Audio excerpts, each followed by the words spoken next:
ሰላም ጤና ይስጥልን ተመልካቾቻችን እንደምን ቆያችሁ ከገዲዮ ቴሌቪዥን ዜና ሰባታችን እነሆ ወደ እናንተ መድረሱን ጀምሯል። ዜናዎቹን በመምራት አብሬያችሁም ቆየው ይሳቅ አበበ ነኝ። በቅድሚያም አርዕስተ ዜና። በዶክተር ፍሬዘር አለሙ የተመራው ልዑካን ቡድን በጌዲዮ ዞን ይርጋ ጨፌ ወረዳ ጨልባቱ ቲቲ የቱሪዝም መዳረሻ ስፍራን ጎበኙ። ሰባተኛው ሀገራዊ ጠቅላላ ምርጫ ፍትሃዊ፣ ሰላማዊ፣ ዲሞክራሲያዊና ታማኒ እንዲሆን የሚጠበቅባቸውን እንደሚወጡ የብልጽግና ፓርቲ አባላትና ደጋፊዎች ገለጹ። በይርጋ ጨፌ ወረዳ በዘንድሮ ዓመት ከ7 ሚሊዮን በላይ የእንሰት ችግኝ ተከላ ለማካሄድ ቅድመ ዝግጅት ማጠናቀቁን ገለጸ።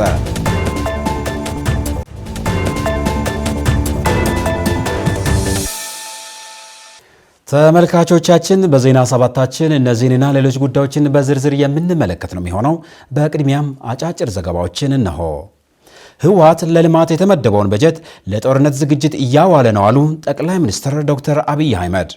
ጠቅላይ ሚኒስትሩ በትግርኛ ቋንቋ ባደረጉት ቃለ መጠይቅ ላይ ባነሱት ነጥብ መንግስት በትግራይ ክልል ሰላም እንዲሰፍንና ዳግም ጦርነት እንዳይከሰት ጽኑ ፍላጎት አለው ብለዋል። ለዚህም ማንኛውንም መስዋዕትነት እንደሚከፈል አረጋግጠዋል። መንግስት የትግራይ ህዝብ ሰላም እንዲያገኝ ባንክ፣ መብራትና ቴሌኮም የመሳሰሉ አገልግሎቶችን በፍጥነት እንዲመለሱ ማድረጉን አስታውሰዋል። ሆኖም ቆሞ ቀሩ የህወሓት ቡድን የፕሪቶሪያን ስምምነት መርጦ የመተግበር ዝንባሌ ማሳየቱን አብራርተዋል። የህገ መንግስታዊ ስርዓቱንና የብሔራዊ ምርጫ ቦርዱን ውሳኔ አላከበረም ነው ያሉት። ህወሓት ለልማት የተመደበውን በጀት ለጦርነት ዝግጅትና ለታጣቂዎች ቀለብ እያዋለ ነው ሲሉም ገልጸዋል። ይህም በትግራይ ህዝብ ላይ ተጨማሪ መከራ እያመጣ እንደሚገኝ አመላክቷል። ዘገባው የኢትዮጵያ ብሮድካስቲንግ ኮርፖሬሽን ነው። ኢትዮጵያና አርጀንቲና በኒኩሌር ቴክኖሎጂ ዘርፍ ስልታዊ ትብብር ፈጠሩ። ኢትዮጵያ የኒኩሌር ቴክኖሎጂን ለሰላማዊ ዓላማዎች ለማዋል በምታደርገው ጥረት በዘርፉ ሰፊ ተሞክሮ ካላት አርጀንቲና ጋር ያላትን ግንኙነት ወደ አዲስ ምዕራፍ አሸጋግራለች። በኢትዮጵያ የአርጀንቲና አምባሳደር ኢግናሲዮ ሮካታግሊያታ በአዲሱ የኢትዮጵያ የኒኩሌር ኢነርጂ ኮሚሽን ዋና መስሪያ ቤት ጉብኝት ባደረጉት ወቅት ከኮሚሽነር ሶንዶካን ደበበ ጋር በሁለትዮሽ የትብብር መስኮች ላይ ውይይት አካሂደዋል። ኮሚሽነር ሶንዶካን ደበበ አርጀንቲና በኒኩሌር ኃይል ማመንጫ፣ በምርምር ሪያክተር ዲዛይንና በዘመናዊ ቴክኖሎጂዎች ያላትን የዳበረ ተሞክሮ አድንቀዋል። ሁለቱ ወገኖች በቴክኖሎጂ ትግበራ፣ በሰው ኃይል ልማት እንዲሁም በጥብቅ የቁጥጥርና ሕጋዊ ማዕቀፎች ዙሪያ በጋራ ለመስራት መስማማታቸውን የኮሚሽኑ መረጃ ያመለክታል። ይህ ስምምነት ኢትዮጵያ ደህንነቱን የጠበቀና ዘላቂነት ያለው የኒኩሌር ፕሮግራም ለመገንባት ያላትን ጽኑ ቁርጠኝነት የሚያሳይ ታላቅ እርምጃ ተደርጎ ተወስዷል። ዘገባው የኢትዮጵያ ብሮድካስቲንግ ኮርፖሬሽን ነው።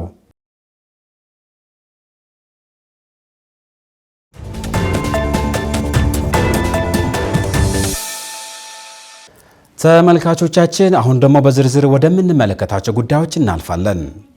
በዶክተር ፍሬዘር አለሙ የተመራው ልዑካን ቡድን በጌዲዮ ዞን ይርጋ ጨፌ ወረዳ ጨልባቱ ቲቲ የቱሪዝም መዳረሻ ስፍራዎችን ጎበኙ።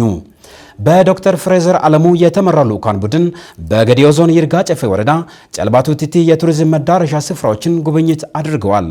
ብሌን ተገነ ተጨማሪ አላት።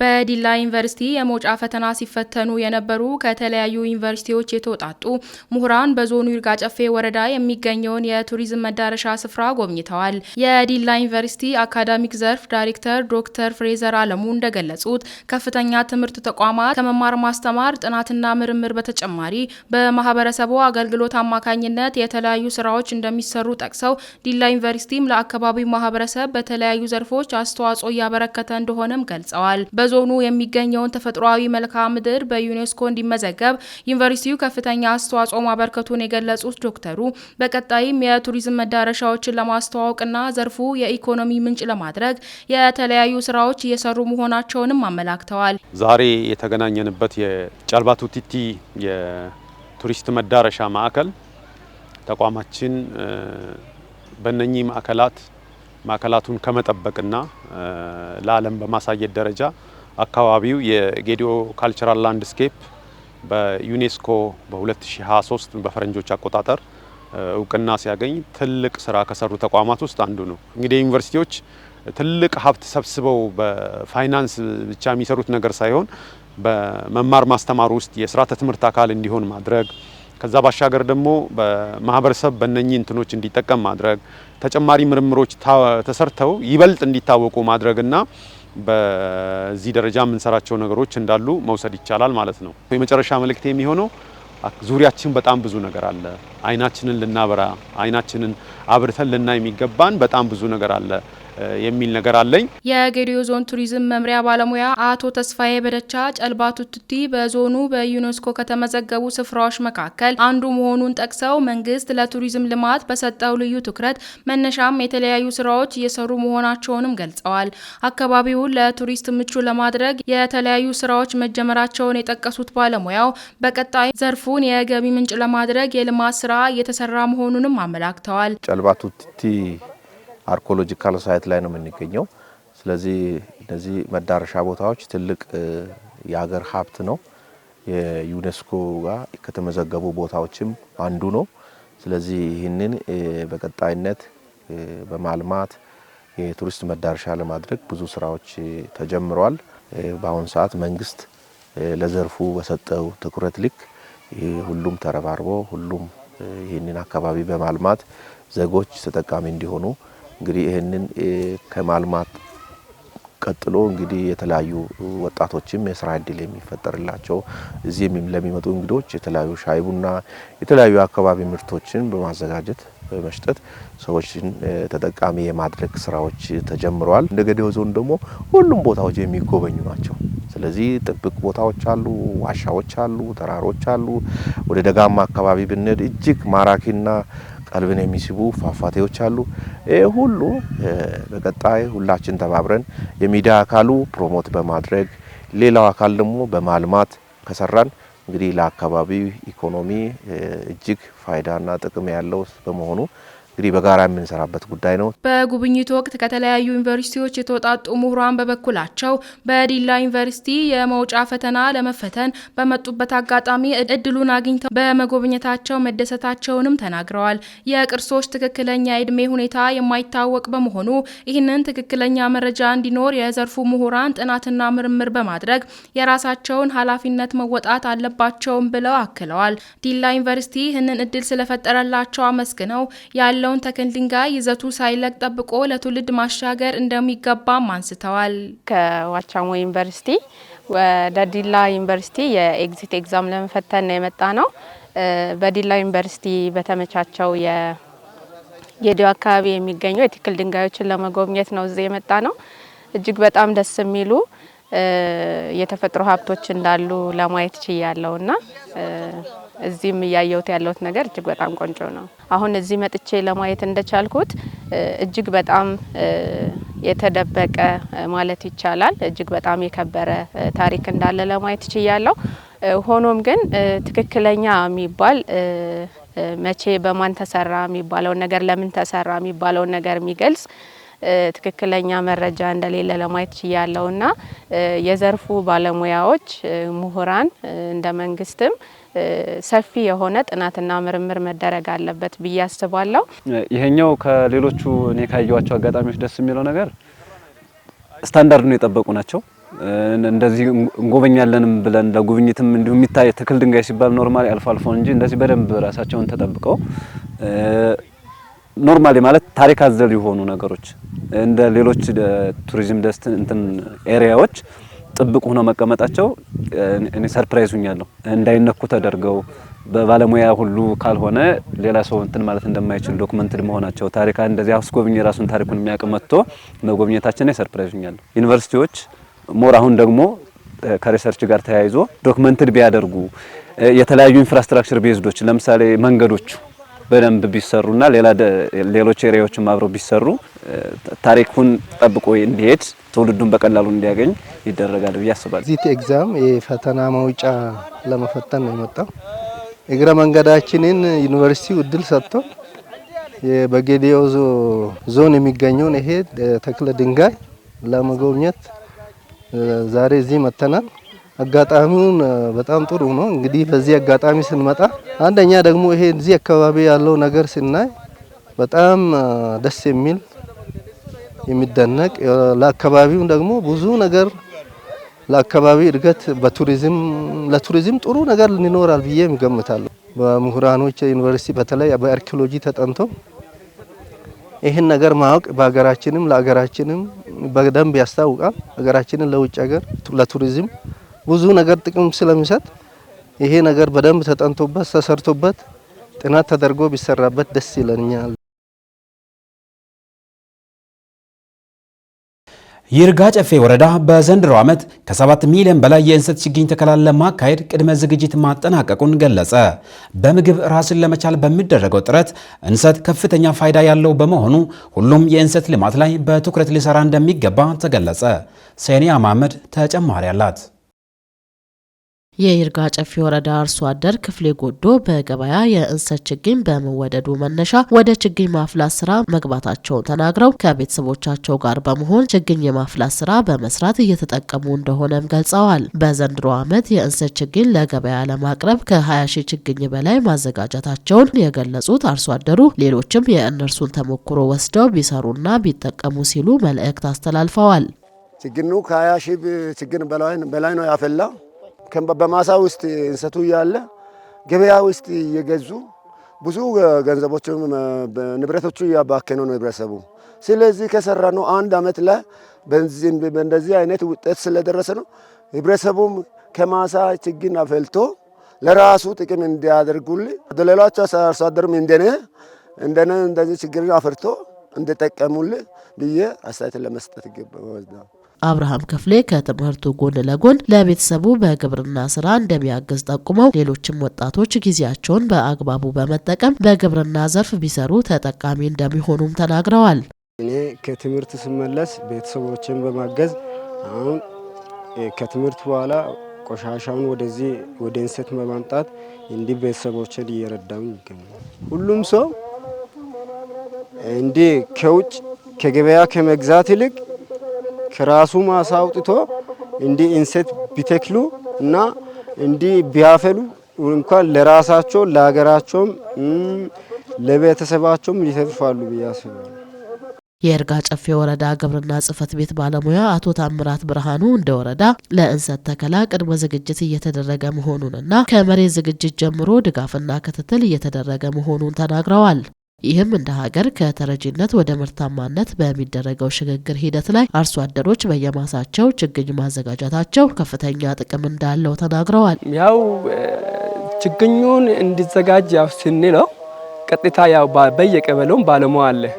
እኛም ከወረዳ ወርደን ለአርሶ አደሩ የሚያስፈልገውን ድጋፍ ከስራ ጀምሮ ከእርሻ ጀምሮ ሳይንሱ በጠበቀ መንገድ ችግኙን እንዳዘጋጁ ኮምፖስቱ ምን ያክል እንደሚጨመር ከአንድ ፕላንት ፕላንት ስፔሱ ርቀቱ ምን ያክል እንደሆነ ይህን ሁሉ ነው ድጋፍ ሰጥተን ነው ከዛ በኋላ ነው ወደ ስራ የሚገቡት።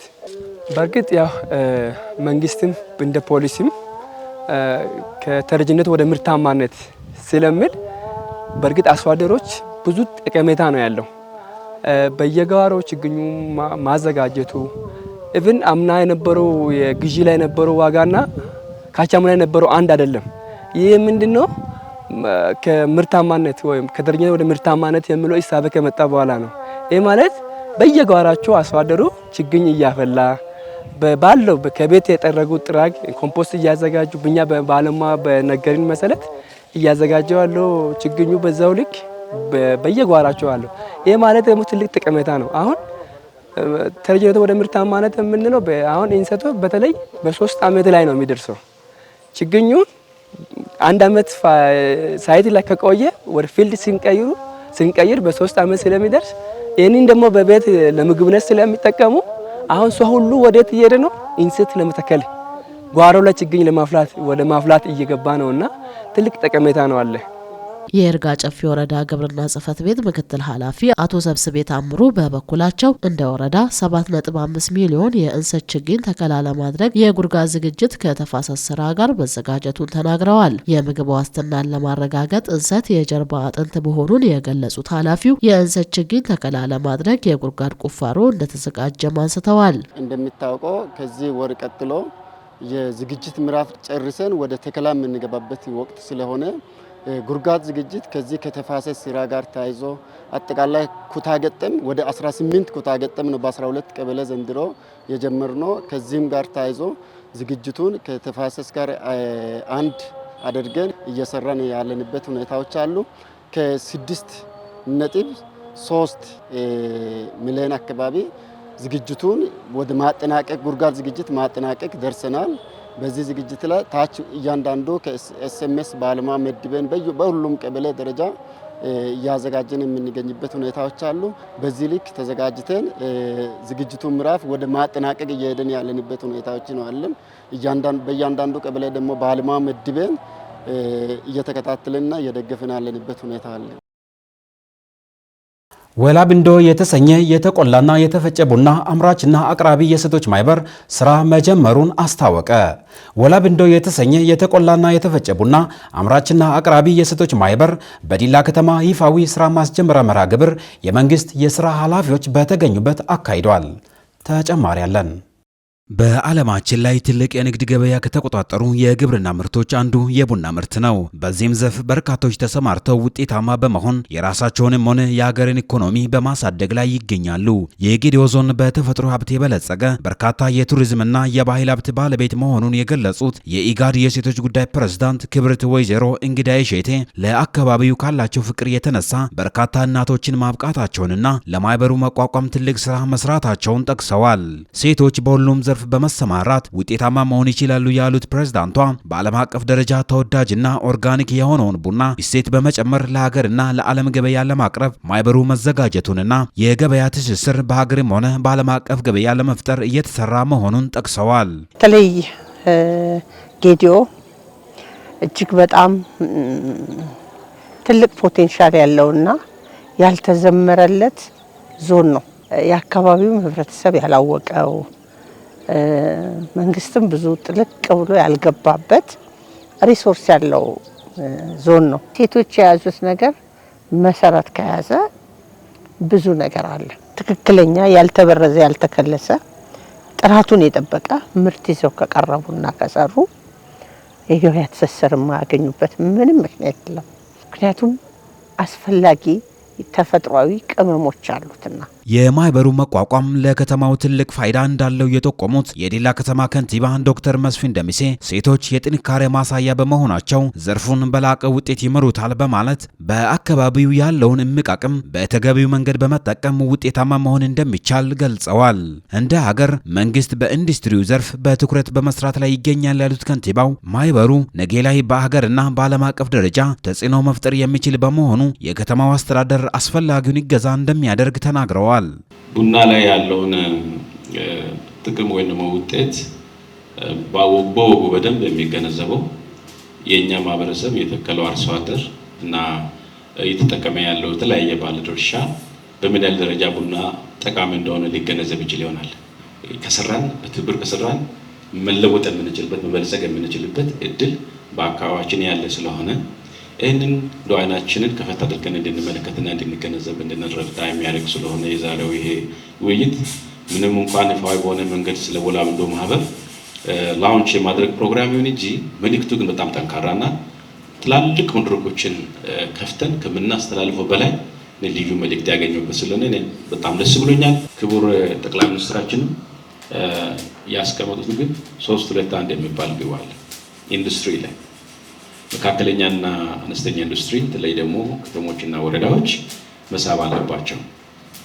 ጠንከራ ያለ 3 ኢንዱስትሪ ቢያንስ በአመት እንደው መለስተኛ የሆነ 2 ኢንዱስትሪ ግን የትኛው መዋቅር ላይ ያለው አመራር አንድ ኢንዱስትሪ መሳብ አለበት። ዲላ ከተማ አስተዳደር በባለቤትነት አሁን ያለንበትን የኢንዱስትሪያል ፓርኩን ለተለያየ አገልግሎት እንዲውልና እዚህ ውስጥ ያሉትን ሼዶችን አገልግሎት እንዲሰጡ ለማድረግ ከክልሉ ኢንዱስትሪ ኮርፖሬሽን ጋር በጋራ ነው እየሰራን ያለነው። ሴቶች በሁሉም ዘርፍ አቅም ያላቸውና በአገርም ደረጃ ተጽዕኖ እየፈጠሩ የቆዩ መሆናቸውን የገለጹት የማህበሩ አባላት የማህበሩ መቋቋም ከዚህ በፊት ሴቶች በንግዱም ሆነ በኢኮኖሚው ዘርፍ የነበራቸውን ተሳትፎ የሚያሳድግና ራሳቸውን በኢኮኖሚ እንዲችሉ የሚያስችል መሆኑን ጠቅሰዋል። ማህበሩ በአካባቢው ያለውን የቡና ሀብት በአግባቡ በመጠቀም ጥራቱን የጠበቀ ቡና እሴት በመጨመር ለሀገር ውስጥና ለውጭ ገበያ በማቅረብ ዞኑን በዓለም አቀፍ ደረጃ ማስተዋወቅና የሴቶችን ተጠቃሚነት ማረጋገጥ ዓላማቸው መሆኑን ጠቅሰዋል። ሴቶች ትልቅ አንደኛ ኢኮኖሚን ለመያዝ ብርቱ ናቸው፣ ገንዘብ ለመቆጠብ ብርቱ ናቸው። ከዚህ የተነሳ ቡናም አሁን ለምሳሌ መንግስት በሰጠው መታወቂያ እየሰጠ ነው።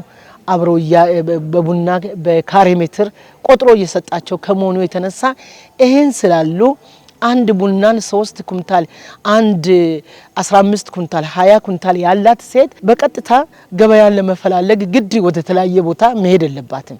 ብር ብቻም አይደለም፣ ልጆች በዚህ ነው የሚተዳደረው። ትውልድን ያስተምራሉ፣ ትውልድን ያደራጃሉ፣ ትውልድ በዚህ ደግሞ ብዙ ነገርን ይፈጥራሉ በሚል የተነሳ ወደዚህ ለመደራጀት በቃን። ቡናውንም ቆልተን አሽገን ለውጪ ገበያ ለማቅረብ ተዘጋጀን ማለት ነው። የሴቶች ተሳትፎና ተጠቃሚነትን ከማረጋገጥ አንጻር ትልቅ ሚና ይጫወታል።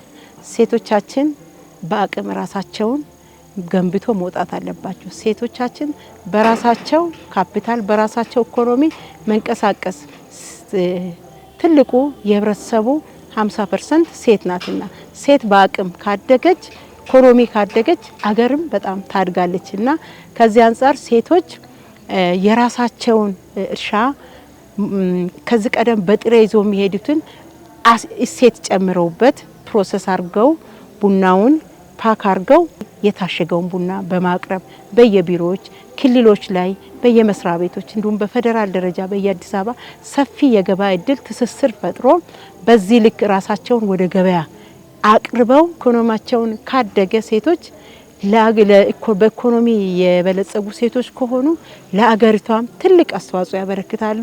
እኛም ራሳችንን ለውጠን አገራችንንም ኢትዮጵያን ለመለወጥ እንደውም ለሌሎቹም ሴቶች ጠንክረን እኮ እኛ ልክ ስማችን አሁን ወላብንዶ ነው ሚለው። ወላብንዶ ማለት እንዲህ በመያያዝ ወይንም በመተባበር አብረን እንደግ እንስራ የሚል ትርጉም አለው ማህበሩ።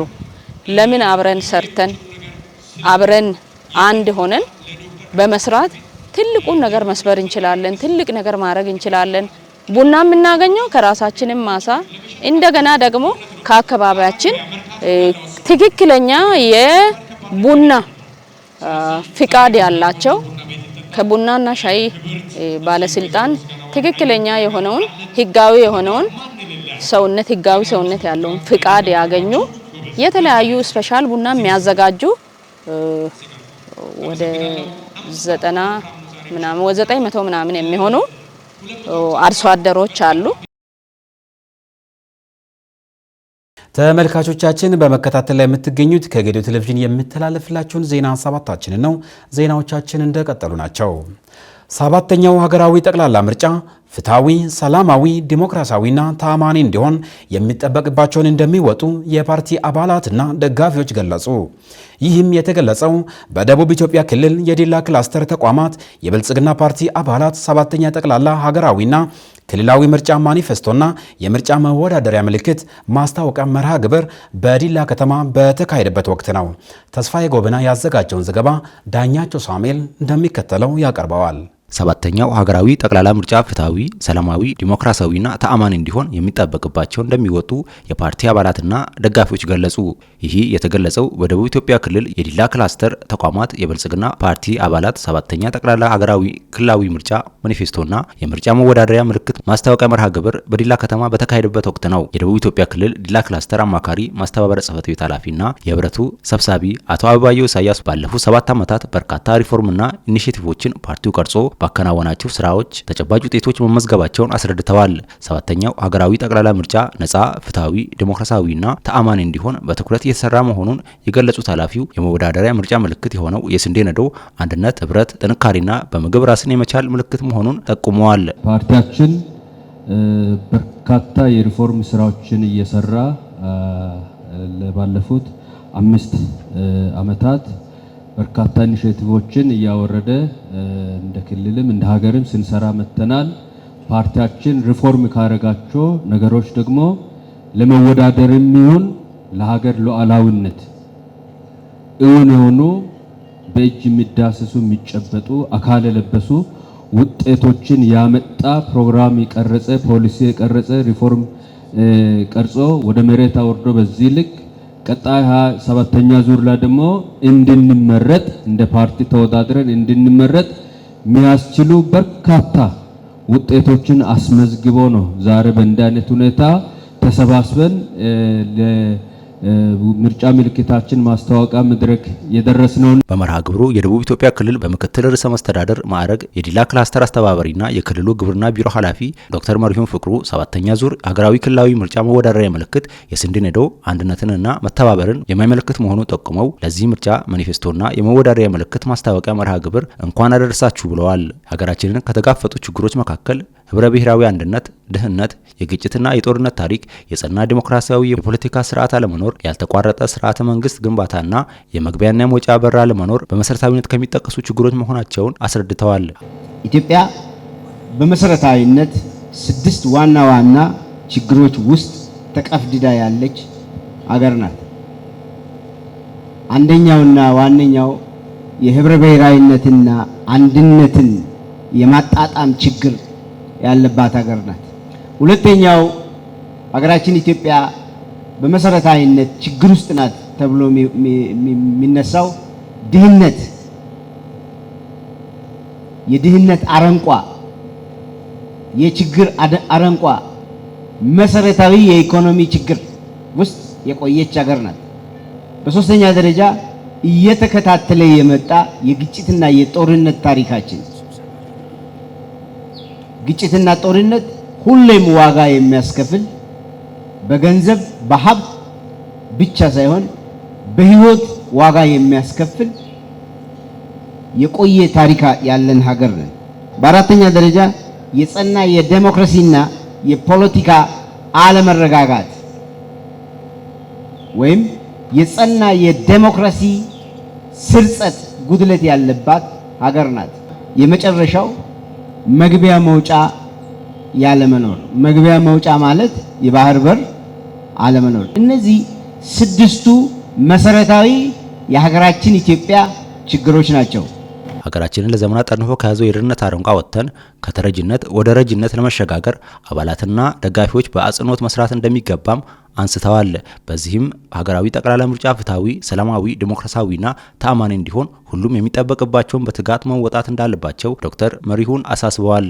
ብልጽግና እነዚህ 6ቱ መሰረታዊ ችግሮችን የሀገራችን ኢትዮጵያ ችግር ለመፍታት እየሰራ የመጣ አሁንም እየሰራ ያለ ነምበር 1 የፖሊሲዎቹ ቁጥር 1 መልእክቶች፣ ስራዎች፣ ተልእኮዎች በእነዚህ 6ቱ አዙሪት ውስጥ የሚዞሩ ናቸው። ከድህነት ችግር ወጣ ተላቃ ብልጽግናን አረጋግጣ ከተረጅነት ወደ ረጅነት ተሸጋግራ ትርፍ አምርታ ህዝቦቿም አርሶ አደሩም አርብቶ አደሩም ከፊል አርሶ አደሩም ከፊል አርብቶ አደሩም በተመሳሳይ ትርፍ አምርቶ ለገበያ አምርቶ ለራስ ገበያ ብቻ ሳይሆን ከሀገር ውጪ ላለ ገበያ አምርቶ ሀገራችንን ኢትዮጵያ እንዲሁም ክልላችንን ደቡብ ኢትዮጵያን ወደ ብልጽግና እንዲያሸጋግር የሚሰራው ቡድን እዚህ ነው ያለው። ምርጫ ሰላማዊ፣ ዴሞክራሲ የሚረጋገጥበት እንዲሆን ሁላችንም የበኩላችንን ድርሻ እንድንወጣ አደራ እያልኩኝ እንደ ዲላ ክላስተር ዛሬ የምርጫ ምልክታችንን በይፋ የምናስተዋውቅበት መድረክ በይፋ መከፈቱን አበስራለሁ። በመርሃ ግብሩ ለ7ኛ ዙር ለሚካሄደው ጠቅላላ ሀገራዊ ክልላዊ ምርጫ ማኒፌስቶና የምርጫ መወዳደሪያ ምልክት የሆነውን የስንዴ ነዶ ማስታወቂያ መርሃ ግብር ለብልጽግና አባላትና ደጋፊዎች ተከናውነዋል። በመርሃ ግብሩ ያነጋገርናቸው ተሳታፊዎች ባለፉት 7 ዓመታት በኢኮኖሚያዊ በማህበራዊና በፖለቲካዊ በርካታ ውጤቶች መመዝገባቸውን ጠቁመው ጠቅላላ ምርጫው ሰላማዊ፣ ፍትሃዊ፣ ዲሞክራሲያዊና ቅቡልነት ያለው ሆኖ እንዲጠናቀቅ የበኩላቸውን እንደሚወጡ ገልጸዋል። እንደ ሀገር በግብርና በኮሪደር ልማት እና በቱሪዝም እንዲሁም በሴቶች ባለፉት ጊዜያት ላይ በተሰሩ ተግባራት ተጨባጭ ለውጥ መታየቱን ያነሱት አስተያየት ሰጪዎቹ ስንዴ የጥንካሬና ህብረ ብሔራዊ አንድነት መገለጫ መሆኑንም አብራርተዋል። ዘንድሮ የሚከናወነው 7ኛው ሀገራዊ ምርጫ ፍትሃዊና ሰላማዊ እንዲሆን ከአባሉ እንግዲህ በመጀመሪያ ደረጃ ሰላምን በማስፈን የተረጋጋ ሰላማዊ ምርጫ እንዲካሄድ እያንዳንዱ የብልጽግና ፓርቲ አባል የራሱን ድርሻ የሚወጣበት አግባብ አለ። ከዚህም ጋር ተያይዞ እኔም እንደ አባል ምርጫው የተሳካ እንዲሆን፣ ሰላማዊ እንዲሆን፣ ፍትሃዊ እንዲሆን የበኩሌን ድርሻ ለመወጣትና የፓርቲን ምልክትም የፓርቲንም ዓላማ በማብሰር ጭምር ምርጫው ላይ ንቁ ተሳትፎ ለማድረግ በዝግጅት ላይ እንገኛለን ማለት ነው። ከሪፎርሙ ጀምሮ እንግዲህ አሁን 7 ዓመት ሆኖናል። በጣም ብዙ ለውጦች ነው የታዩት። እንደው እኔ ሌሎቹን የኢኮኖሚውን፣ የማህበራዊ ለውጡን፣ የኢንፍራስትራክቸሩን፣ ኮሪደር ልማቱን ሁሉንም እንዳለ ሆኖ ወደ ሴቶች ግን ስንመጣ ሴቶች በአመራር ሰጭነት እየተወከሉ ነው ያሉት። ያ ማለት ነው አሳታፊ ሆኗል ማለት ነው። ስለዚህ 50% ተብሏል። አሁን እኛ እዛን ያንን ጎል አቺቭ ማድረግ ነው የሚጠበቅብን እንጂ በ7 ዓመቱ ሪፎርም በተለይ ስለ ሴቶች እድል ተሰጥቶናል፣ የተጠቀምንበትም ነው። ከዚህ በኋላም ባለው በደንብ የምናይበት ነው የሚሆነው። ሌላው በጤናውን ብንሄድ፣ በግብርናውን ብንሄድ ኢኒሼቲቮች አሉ። በአረንጓዴ ልማቱን ብንሄድ በጣም ብዙ ለውጦች ያሉበት ሁኔታ ነው ያለው የሚለውን ለመግለጽ እፈልጋለሁ። በቀጣይ የኢትዮጵያን ብልጽግና ለማረጋገጥ እየሰራ ያለው ስራዎችን በተለይ 2023 በአፍሪካ ተምሳሌት ከሆነቹ ሀገሮች መካከል አንዷ እንድትሆን እየሰራ ያለበት እንዲሁም በ2040 በከፍተኛ ሁኔታ የበለጸጉ ሀገሮች ከሀያዎቹ ውስጥ እንዳንዷ እንድትሆን እየሰራ ያለበትን የሚያስተዋውቅበትና የኢትዮጵያን ከፍታ ወይንም ኢትዮጵያ ወደ ማንሰራራት ወደምትደርስበትን ሂደት የሚያስታውቅበትና በዚህ ሂደት ውስጥ የብልጽግና ፓርቲ አባላት ደግሞ የፓርቲውን ስነ ምግባር ጠብቆ ምርጫን በሚካሄድበት ጊዜ ምርጫ ሰላማዊ፣ ፍትሃዊ፣ ዲሞክራሲያዊ፣ ነፃና ገለልተኛ ሆኖ እንዲካሄድ በዚህ ውስጥ ደግሞ የአባላት ሚና ከፍተኛ እንዲሆንና የምርጫ ምልክት የሆነውን የፓርቲያችንን የስንዴ ነዶ የማስተዋወቅ ስራ ነው ዛሬ ያካሄድነው።